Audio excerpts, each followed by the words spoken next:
The scent of freshly brewed coffee still hung in the kitchen, deceptively comforting. Melissa sat across from me at the island counter, one leg crossed over the other, her eyes glued to her phone. She was texting someone with an odd kind of excitement. Far too much for 7 a.m. I had taken the day off. She claimed she hadn't. Without even glancing up, she said casually, "I think we both need a little space this weekend. I'm heading out for a romantic trip." My cup stopped halfway in my mouth. I stared at her. "With your sister?" I asked, though I already knew the answer. A sly smile crept onto her lips. Not quite. Her eyes finally met mine. There was something cold lurking behind them. "I'm going with Adam," she said. The room went still. The name hit me like a punch to the chest. "Adam?" I echoed, heart thudding in my ears. "Our neighbor?" She gave a lazy nod. "Yep, my new AP." "AP?" I asked, though I already understood. "A fair partner," she clarified, as if it were a job title. She stood up, slid on her sunglasses, and casually grabbed an overnight bag she clearly packed in advance. "Don't lose it. You'll get used to it." I looked at her like I didn't recognize her anymore, because maybe I didn't. Without thinking, I muttered, "I'll ruin both of you." She paused at the door, turned halfway, and scoffed. Still the dramatic one, Ethan. That's why I finally chose someone exciting. And just like that, she walked out. What she didn't realize was how prepared I already was. She didn't know I'd planted a recording device in the house weeks ago. She had no idea I'd synced our shared iCloud account and uncovered hotel bookings, explicit messages, even suspicious Venmo payments labeled Fun Night. She didn't know I'd already retained a shark of a divorce lawyer, one who specialized in high-conflict cases where no alimony was awarded. She'd forgotten about the patio camera, the one that caught Adam sneaking into our backyard 3 nights earlier while I worked late. And she definitely didn't know what I was planning next. No yelling. No confrontations. No desperate messages. Instead, I stepped into my home office, locked the door, and opened a folder on my desktop labeled War Plan. Inside was a meticulously organized PDF containing all her chats with Adam, screenshots of her conversations mocking me to her friends, calling me pathetic, a backup plan. There were clips from the front door cam showing Adam arriving every Thursday night. A backup drive had already been sent to my lawyer. I wasn't just divorcing her. I was going to expose them both to everyone they held dear. Chapter 2. The first moves. Some men fight with fists, others with fire. Me, I fight with strategy and facts. Melissa thought she'd broken me, but the truth is, she had unintentionally set me free to dismantle everything they built together, piece by piece. Target 1, Adam, the fun guy.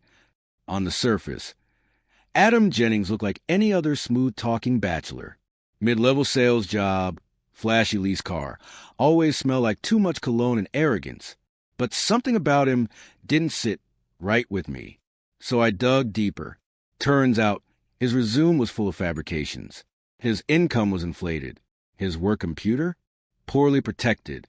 The idiot had been using our guest Wi-Fi during Melissa's so-called book club gatherings. That same network? I controlled it.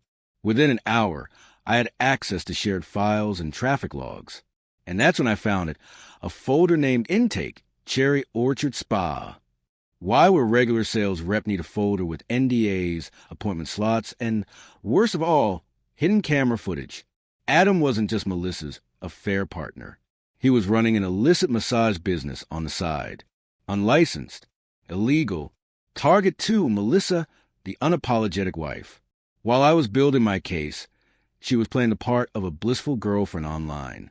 She posted overly filtered selfies from a rented cabin, champagne in hand, rose petals on the bed, her legs tangled over Adam's lap. But the captions? That's where the gold was. Finally feel loved again.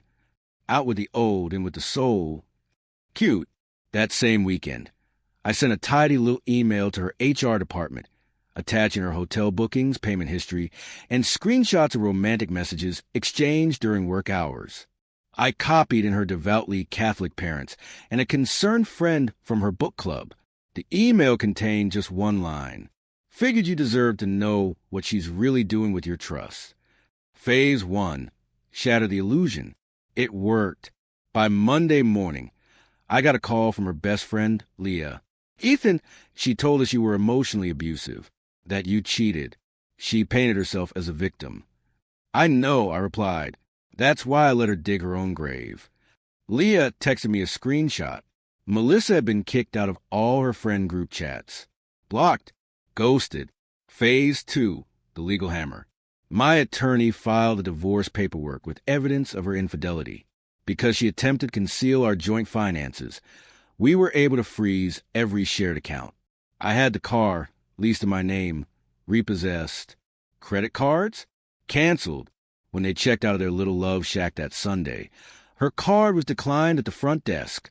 I got my hands on hotel footage later, thanks to a well-placed tip to the manager. Watching it, I saw her face flush with embarrassment while he stood there, confused and agitated. They were arguing right in the middle of the lobby. It was everything I'd hoped for, a messy crack in their fake fantasy. But that wasn't the end. I had one more card to play, something neither of them could predict, something loud and public that would tear down whatever illusion they were still clinging to. 2 weeks after their romantic escape turned into a disaster, Melissa finally texted me. She wrote, "We need to talk. Please, you've gone too far." I didn't respond. I wasn't after closure. I was orchestrating a very public end to their reputation, and I wanted every person they manipulated or lied to in attendance. I sent out formal invitations to a small gathering at our house. The message came from Melissa's email and sounded like something she would have written herself. I used her voice, her soft phrasing, her faux sincerity. "Ethan and I are working through some things," it read, "and we'd be honored to share a night of reflection and forgiveness with you." The guest list? Her family, her boss, a few of our longtime mutual friends, and even someone from Adam's office. Someone he didn't know I knew. I hired a private chef, lit candles, adjusted the lighting just right. I set the table for a beautiful dinner. They walked in with wide smiles. Melissa wore a crimson dress. Adam followed closely behind her, his hand resting possessively on the small of her back. She glanced around and whispered, "You really put this together?" Her eyes sparkled with pride. I nodded. "We're just getting started." Once dessert had been cleared and the table was filled with warm conversation, I stood up. Before we wrap up the evening, I began, "Melissa and I wanted to share something special, a little moment of truth." I pressed a button on a remote. The lights dimmed. The TV screen behind me came alive with a slideshow. The first image showed Melissa and Adam in a selfie taken at the cabin. Time-stamped, of course. Then came a screenshot of a message she'd sent. "Ethan's a dead fish in bed. But Adam, oh God." A wave of murmurs passed through the room. Next was security camera footage.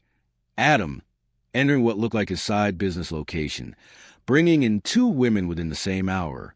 Then came audio, Melissa's voice, clear and unmistakable. "If he ever finds out, I'll cry. He always backs off when I cry." Gasps. Her boss pushed his chair back and stood up. "You told us your husband was threatening, that he was unstable. We supported you." Her friend Claire stared at her, stunned. "Is that why you begged me to lie in your statement? You said he was cheating on you."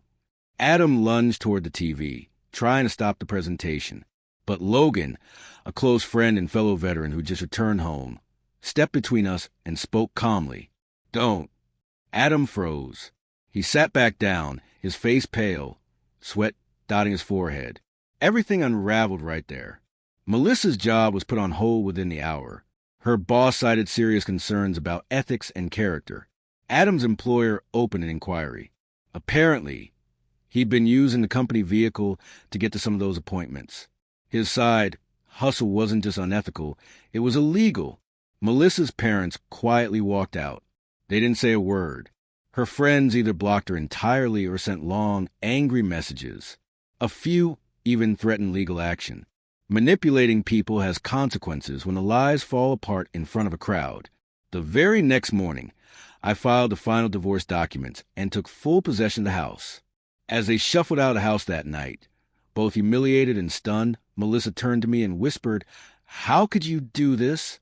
I leaned in just enough for only her to hear. "You once said I always give in when you cry." I smiled. "You were right."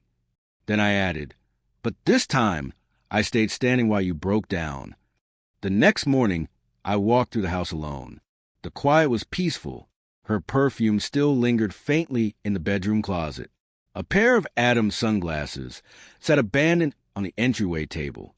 All of it felt like the leftover pieces of a life that had been rotting long before I noticed the smell. Melissa tried to pick up the pieces. She sent long emails, voicemails full of tears. "You've ruined me. Please, let me explain. I made a mistake. We can still fix this." She tried spinning a new story, claimed emotional abuse, begged mutual friends for sympathy. But the truth had already spread, and I had the evidence to back up every word of it. She lost her job. Her friends stopped returning her calls. Her family didn't take her side. And when it came time to discuss finances and the divorce, there was nothing left to negotiate.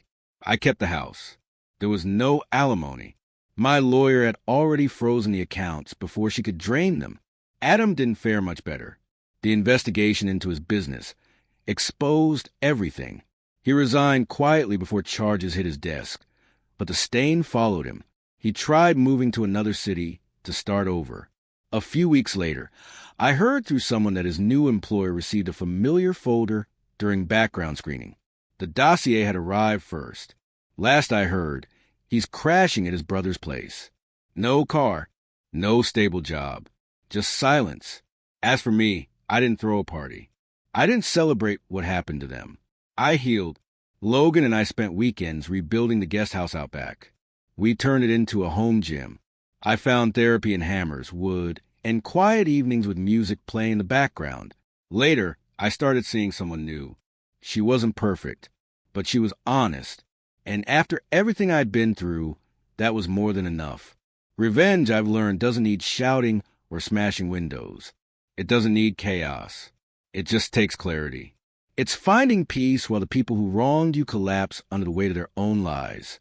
It's walking to the fire without yelling, and letting them burn in the one they set for you. Melissa once told me, I always gave in when she cried. Now, she cries alone, and I sleep soundly. Was it justice? Was it the right kind of revenge? Tell me what you would have done. If this story spoke to you, give it a like, share it with someone who needs to hear it, and subscribe to Lauren's Story for more raw tales of betrayal and redemption. Because here, the truth doesn't hide, and every lie finds its consequence.